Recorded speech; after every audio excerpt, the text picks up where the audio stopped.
So X019 is going to be debuting this Thursday here in the United States, and it promises to be Microsoft's biggest XO conference ever. For those not in the know, the XO conference is something that Microsoft has revitalized in the past few years.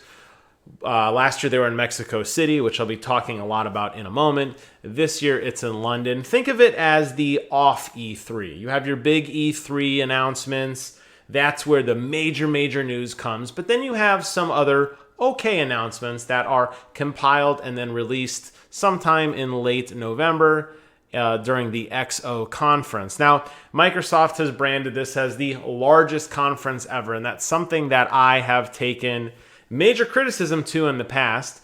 Recall the year that Microsoft unveiled the Project Scorpio. That was the greatest conference ever, the greatest console ever. Microsoft likes to constantly one-up themselves, and they've used the word to death. So when I hear that they are saying this is going to be the greatest conference ever, is it really? Probably not. I say that because I want you guys to temper your expectations. Now, Microsoft has revealed all 24 games will be playable for those in London on the showroom floor. I'm not going to read through every one of these games. You could see as I kind of scroll through the list here. But you'll notice something. These games are not really all that great. As a matter of fact, there's a couple more games here you could see if you want. That's just a list of them. Like, for example, Battletoads, a game that, I don't know. I mean, you want to fly halfway around the world to go play Battletoads? I guess. A lot of these are E3 carryovers. Bleeding Edge has had an open alpha for quite some time. At least, I shouldn't say it's open alpha. I know they have an alpha going on. They've been adding more and more people from quite some time. But scrolling through this list, see if there's anything in there that really just blows your mind in terms of something that you haven't played before or aren't really familiar with. Now, I will say I am very excited for Minecraft Dungeons, as I think many people are. But you look through this list, and these are just a lot of indie games that are just maybe cool, maybe not. We got a couple third-party games in there. I saw Jedi sprinkled in there. I don't know. I thought it would be useful, though, rather to do any kind of speculation on what X019 is. I wanted to go back and show you guys what X018 was, because I did an announcement video on that, kind of hyping up what I thought was going to happen, and then I did a follow-up video on that, and it's been a year removed. So let's go on the Wayback Machine. Let's go back to X018. Now, the crowd was popping for this one. If you guys remember, the crowd was screaming and oohing and eyeing at everything. I don't know if they were given alcohol or a lot of them didn't speak English as their primary language. They were losing their mind at every single announcement, even announcements that weren't even fully fledged yet. So, for example, they're like, hey, we have some new games, and everybody started screaming, and then they finished the sentence, coming to Game Pass next year. So I'm not really sure if we're going to get that type of hype. That was definitely astronomical amounts of hype. And as a fan watching it, I was very excited for what was happening. As a matter of fact, I was over at my friend Kevin's house, so I watched it there. I don't think I'll be going to Kevin's this year because it is a work day. So I'll be trying to catch it after work. So expect a video update from me sometime in the afternoon regarding that. But thought we'd go back and quickly look at what X018 was to kind of give you guys some level setting as terms of what we saw and what to expect for X019. First and foremost, Microsoft unveiled yet even more studios that they acquired. They announced that they had acquired Obsidian and Inzile Entertainment. Now, Obsidian, we know, came out with the Outer Worlds, which is a smash hit. I think that's a phenomenal game. Inzile, we're waiting to really see what they've been up to. They've done the Wasteland games, which I know they have Wasteland 3 coming out. I'm not really that excited for that franchise, but it was cool, at least during this press conference, that Microsoft did dedicate some time to some of their third-party acquisitions. I don't know if Microsoft is in the hunt anymore. They've definitely got quite a collection now of third-party studios. I don't really know who else is out there that would be a major draw that would want to join the Microsoft empire. Maybe there are some other lesser studios out there. If you know of any, leave a comment below. Let me know what you would like to see. Microsoft again announced Crackdown 3. If you recall, this game was delayed pretty much infinitely. This finally did release on February 15th. This was the final trailer for that game, the final hype up for that game. We got a lot of Game Pass news, which I know we're going to get, and that's probably the part of the show that most people are going to be most intrigued in, myself included.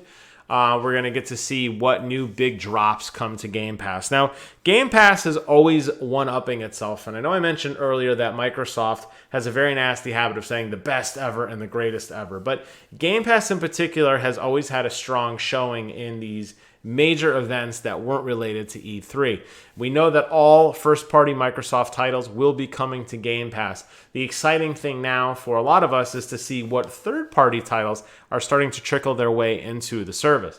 And last year was a phenomenal draw for Game Pass because we got PUBG, which was just insane. Like, everybody lost their mind for PUBG. That was really at the height, I think, of PUBG coming to console. I think it's somewhat tempered down, especially since Fortnite and Apex Legends have really been on the rise, but that PUBG announcement was nothing short of insane. We also got Hellblade: Senua's Sacrifice, one of my favorite games, a definite Game of the Year candidate for me when it launched. I thought that was a big announcement as well. And there's a slew of other ones. I think they debuted maybe like 12 or 13 different Game Pass games. They had all these tiles, and they kept coming back to it and unveiling what was going to be next and what was going to be next. So I think that's really cool. I hope to see more of that. Obviously, with the PC Game Pass, I hope we get to see more of that too. Spread the love around to both platforms. We will see. The other big news that they had was we got our first look at Forza Horizon 4 DLC, Fortune Island, which I have played and is tons of fun. I don't know if you'll see any new Forza announcements this year and whether a proper release to the game or any more DLC. They usually save those for E3. I don't know how much else you can expect to see on that. We also got some big Sea of Thieves news. They added the arena mode, which was a phenomenal new, basically competitive multiplayer mode, which puts you on a small instance map. Sea of Thieves is one of those games that has only gotten better with time. I think it shows Rare's commitment and Microsoft's commitment to constantly adding more content to that game. It's still a ton of fun. I was just playing it last night with Kev. Maybe we'll jump on later tonight and finish up some of the missions that are in the game. It's really a lot of fun. So I could totally expect to see at X019 we get a major release on some expansion to an existing Microsoft game, whether it be Sea of Thieves, whether it be some maybe more State of Decay 2 announcements. Maybe we start to see some Outer Worlds. It's too early for DLC. Maybe some sort of teaser trailer or some additional content for that. It'll have to remain to be seen. And sure enough, right here, they also did talk about State of Decay 2 last year. So definitely a commitment on Microsoft's part to continue to keep those games alive and keep those games rolling. They also had a couple third-party announcements. Some new modes, nothing exclusive to the Xbox, nothing like what PlayStation has been able to do time and time again with all of these exclusive launches or windows of exclusive content, starting way back with Destiny. Microsoft talked, there's a lot of third-party titles, so if there's anything that's on the horizon for a third-party game, you might see it here. Microsoft will definitely give them some stage time to kind of fill out the roster, and fill out kind of the time of this event, because I believe the running time is 2 hours, so they got a lot to work towards.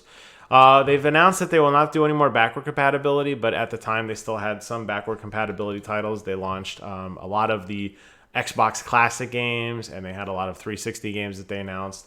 They announced keyboard and mouse support, which I thought would be a bigger announcement, but turns out PC gamers just want to play on their PC. They did release a Razer product, which was like a lap keyboard and mouse combination that allowed you to play games from the comfort of your couch. The comfort of your couch. However, it wasn't really that exciting. Like I said, most PC gamers are just sticking with PC. most console gamer setups don't really lend themselves well to keyboard and mouse support because you're sitting on a couch, sitting on a recliner, a beanbag chair, whatever. So this was a cool announcement, but I don't think it's something you expect to see. I think Microsoft will probably not be adding any new functionality to the Xbox One console, but they did add keyboard and mouse support, and they also did talk a lot about the adaptive controller, which was released already in the States, but became much more prevalent, which is something that I definitely support. So that leaves the question, going back to, as I kind of sprinkled it through here, what can we expect for X019? I think you can expect a lot of mid-tier announcements.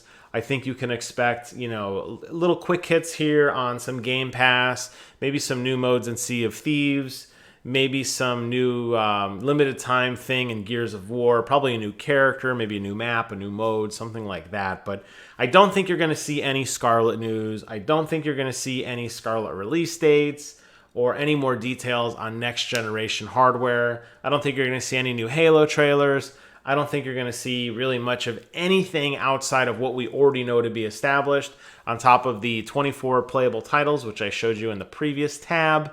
I'm not saying I'm crapping on this. I love press conferences from PlayStation, Nintendo, Xbox. I will totally be watching this. I'm very excited, and I'm glad that Microsoft continues to push the discussion. The question is always, when do you just run out of things to talk about? When do you just say, you know what? We've said everything we need to say at Gamescom and at E3 and at all of our, inside Xbox videos throughout the year. Just maybe it's time to just let it go. And if this is just another glorified fan fest, just bringing fans together, throwing a camera crew in and saying, okay, we got some crazy news and announcements, and they don't, I think people are starting to get tired of that. I'm not saying X018 was a bust by any stretch of the imagination. I think they had quite a few things to announce. That said, it definitely was more negatively received than positively received by critics, because people just kind of shrug their shoulders like, that's it. And in today's society where everybody wants that quick hit and that instant gratification and those great, hot, exciting announcements, as cool as the PUBG announcement was, as cool as the Sea of Thieves announcement was for X018, it just couldn't carry itself under its own weight. Now that Microsoft has promised to go to X019 with even longer, the best show ever, the longest show ever, we're going to have to wait and see. So I am cautiously optimistic. I hope Phil and the boys can pull off another major announcement. I think going into next year, these are the kind of announcements and kind of conferences that need to really cement the groundwork for your next generation consoles, get people buzzed, get people excited, get people talking about it. I have said for a long time, I think Xbox is doing everything right. I hope they keep that forward momentum going. And with that, I'd like to close out this video, but I want to hear from you guys. Leave a comment below. Let me know what you thought about X018. Let me know your thoughts on X019. What announcement is going to make you lose your mind? As always, I want to thank you guys so much for watching. Take care of yourselves, and until next time, I will see you guys on the other side.